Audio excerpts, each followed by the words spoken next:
Outgrowing people. It's one of the hardest things in life, and yet nobody talks about it. With no need to fear, on this episode, we're going to be talking about the pros and cons that come with it. If you did not know, I'm Joseph McMahon, your fearless mentor, and we have two things in life: to get better as a person and to live out of our comfort zone.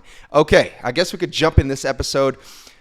It's one of the hardest things in life, and don't worry about it if you're feeling lonely right now. I promise you it gets better. As a person that has gone through this myself and find my clique, which I'm still kind of almost trying to find, it's perfectly okay, baby. You're going to be fine. All right. So what are the cons? We all know that we love negative stuff, so what are the cons about this? Well, outgrowing somebody feels one of the worst things in the world. I mean, you feel like you've known this person your whole life. If not, you've known this person your whole life. And yet, this is supposed to be your best friend forever, bruh. You feel like you don't even know this person, yet you've outgrown this person yet again. You feel like you don't even know this person yet again. Oh my gosh, it's almost overwhelming. What am I supposed to do in my life? This was supposed to be my crew forever.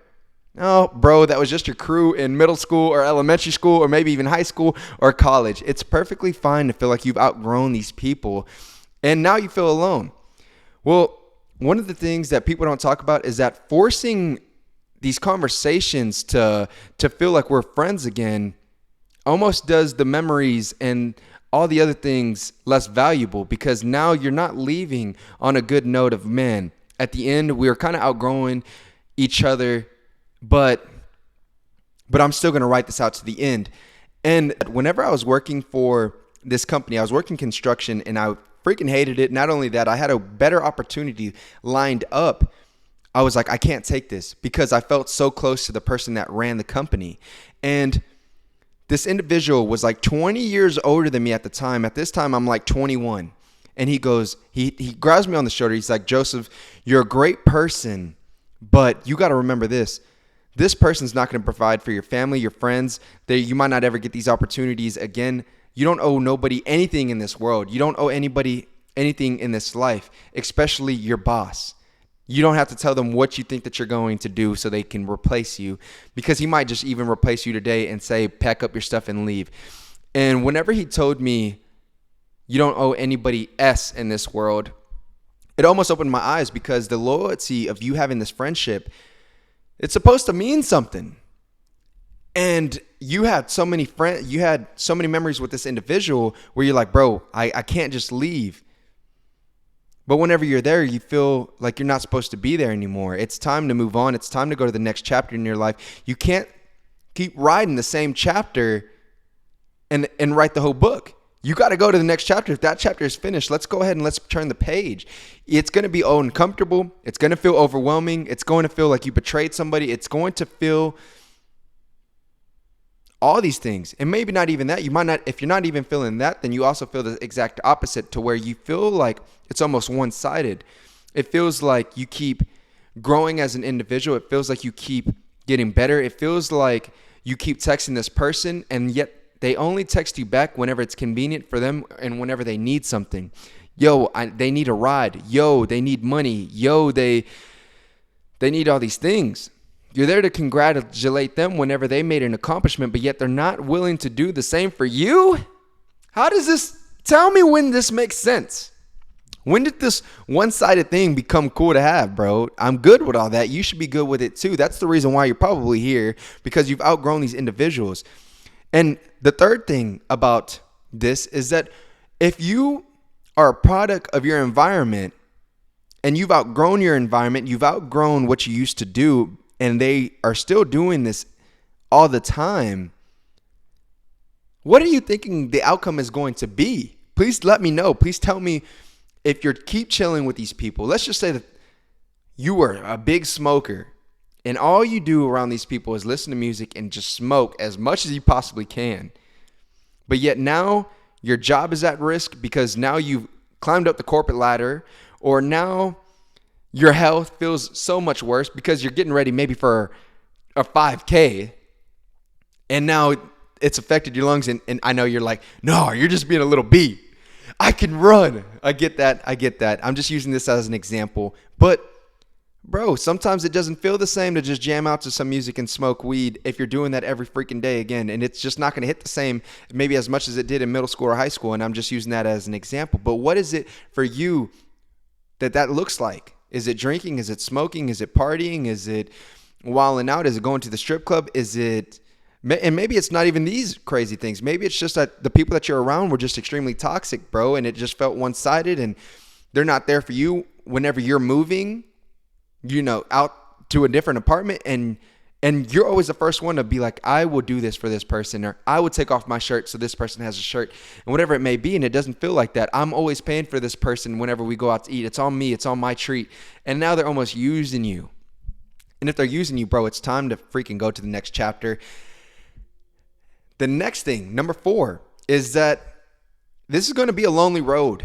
And if you're outgrowing people, it's like, oh my gosh, I'm not where I want to be at. I don't have all these friends that I can chill with. And on this side, I still have all my old friends that they would honestly accept me back today, and I can go turn up with them. And now you're just stuck in the middle. And it feels so weird because there's going to be temptations where you want to peek through that door. You want to go open that last door that you were in, that last chapter that you were in. And they're like, come on, come in, bro. And so then you go in there and then you realize why you left to begin with. Leave the best memories and the best stories and the best chapters as just something that is memories and something that you would cherish, but it's not something that you're still doing to this day if you don't think that you're supposed to be doing that. What are the pros about outgrowing people? Now, let's lighten up this podcast a little bit. And if you haven't already, please throw us a subscribe button and a thumbs up if we're doing good. And what are your thoughts so far of all these different things? Because obviously you pressed on this for a reason. How are you feeling? Let us know in the comments. And if you're watching us on if you're listening to us to Spotify and iTunes, throw us a 5-star, leave us a comment, let me know, and DM us on Instagram. Whatever it feels like for you, and you need somebody to reach out to, bro, let's have a conversation about this. I'm really wanting to know what you guys feel. But the positive things that have come with me on this journey of outgrowing people is that if you were doing the same thing every day and it was feeling mid, why would you want to stick in that? If you have to leave something behind and you're going up the mountain and your body is so tired and you have to let go of some weight to get to the next chapter or the next story or the next elevation, and maybe you're not able to take this individual with you because they're not even wanting to go to that high expectations that you have in life. They're not even wanting to be that overachiever. They're not even wanting to go to that level that you've always desired, that you've always dreamed. What are you supposed to do? Hold yourself back? You're supposed to not live to your highest expectations so you make other people feel wanted or good, or what is all that, bro? Let go of some of the rack sack, bro, and freaking start walking up that thing. If all you need is your water, then take your water. It's time for the next chapter, and it's so cool about this because this is the part of the healing, the growing, the maturing, the evolvement stage that sometimes we overlook. This is part of the journey. You want to go to the next chapter. You want to keep evolving as a person, but you want to stay your old self. How does that happen? You got to let me know, because if that's something new, then I need to have you on the podcast. It's just not possible. It's okay to dibble and dabble for the things in the past, maybe every once in a while, but it maybe shouldn't be an everyday thing. And love the stuff, your new things. Love the new things and replace the old habits with the new habits. Oh yeah. Now I get up in the morning, and I'm just using this as an example. Now on my Saturday routine, I get up and I go running, and sometimes I hate it, and sometimes I actually love it. I actually love how I feel afterwards. And sometimes I'm on this wave where I get a coffee afterwards. I'm like, whoa, is this how it feels like to be 26? Like, is this what I have to live for the rest of my life? Bro, because this might suck. No, I'm just playing. But it's just part of the maturing. My things that I started getting in love with completely started to change whenever I wanted to heal myself. I wanted to heal my gut health. I wanted to feel more mature. I wanted to strive for better. I wanted to take my health to another level. I wanted to live longer than what I was letting myself live. I wasn't wanting to be in the same predicaments that I was before, whether that's money, whether that's goals, whether that's achievements, whether that's getting the new car, the new house.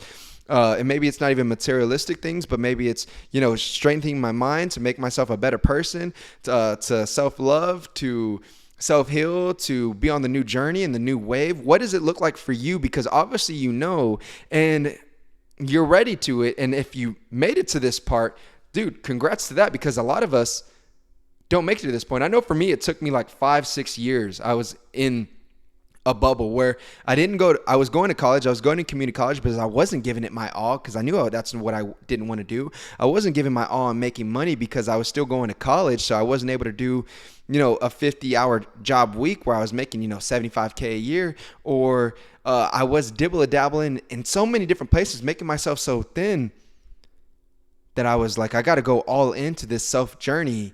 And that's whenever people started falling down like flies, bro. Gosh, did these people start leaving? It used to bring me happiness, didn't bring me happiness. And the people that I used to surround myself with, that stuff was still bringing them happiness. And that was just part of outgrowing them. It's a trip. It's a trip. Whenever you start walking back on your path, how many other people are not willing to go on that path? And that's perfectly fine, because you have to be okay with paths, intersecting, but not walking the same path the whole time. Everybody in life, I don't care who you are, bro, are going to have different journeys. Even if you're a basketball player, every basketball player still has a different career. Not every career is going to look the same. Not every journey is going to look the same. Not every life is going to look the same. That's what's so beautiful about this life. That's what's so beautiful about going to the next chapter. That's so beautiful about outgrowing people. It's going to happen. It's not a matter of if it happens. It's a matter of when. And a lot of times people don't talk about this topic. And that's what I wanted to do. I wanted to talk about all these viewpoints. One of the pros that can go both ways, it's whatever you look at it, is that it could be very lonely at times. Where you're on this wave where you haven't found these friends yet, and you're by yourself, and you're like, man, it would honestly be kind of cool to have this company with other people and share this memory with other people and share this journey with other people. But maybe that's why I also had to go on this journey by myself for a little bit, until whenever you're on the journey with yourself, then eventually you start to actually love being by yourself. And now it's more meaningful whenever you're enjoying these people's company versus relying on these people's company. Whenever you're relying on people's company, just of the satisfaction of you've already outgrown them, but you don't want to be lonely. Whenever you're finally with somebody and you're like, I'm choosing to be with this person or this environment or this group, this friend group, not because I'm lonely, but because I'm just enjoying their company. Now, that's one of the most beautiful things too. And I hope I'm getting somewhere with this, and I'm hoping that I am talking to you to where you feel it. And it's a beautiful process, bro. I'm still on that. Like I said, I'm still in the middle where I'm almost getting to that point where I'm meeting new friends, and I'm like, there's a lot of bad people out here, bro. And yeah, some people might think that I'm the bad person. That's perfectly fine too. Just bottom line, you don't owe anybody anything in this life. If you're ready for the next chapter, that's perfectly fine. But freaking flip it. Stop having it in the air where you're trying to critique everything. If you're ready for the next chapter, go to the next chapter. Go all in on the next chapter, man. It's time to give your life to the next chapter and stop reminiscing on the past. Yeah, think about it. Be happy about it. What could you do differently so maybe the chapter now that you're writing looks a little bit better? But that's life, bro. And the positive things is that you're growing. That's not a bad thing. That's a beautiful thing. That's one of the best things in life. That's what life's all about, is growing as an individual. Imagine if we stayed a baby our own life, where we're relying on people to give us food, if we're relying on people to put freaking conditioner in our hair, if we're relying on people to give us showers all the time, if we're relying on people to give us money, if we're relying on everybody else other than ourselves, that would be a miserable life, bro. But yet if you grabbing the sandwich and taking a bite of the sandwich and knowing that you earned the sandwich is freaking awesome. Be happy about this journey. Be happy about this process, and be happy about the journey, baby. Come on. I hope that this podcast did a little bit of something for you. If it gave you any bit of positivity, please throw us a like, comment, and subscribe to the channel. You deserve it to yourself to grow as an individual and get out your comfort zone. These things are going to be kind of rough at times, but it's okay, bro. That's why we have this channel and we have these friends that we're making even on this YouTube channel. I'm Joseph McMahon, the Fearless Mentor. I hope you rock with it. Like, comment, subscribe. And as always, I'll see you guys at the next one. You know what we say, and if you don't already, then you're going to get to know it because you're going to be here for a while. I can already feel it. As always, stay fearless. We're out, baby.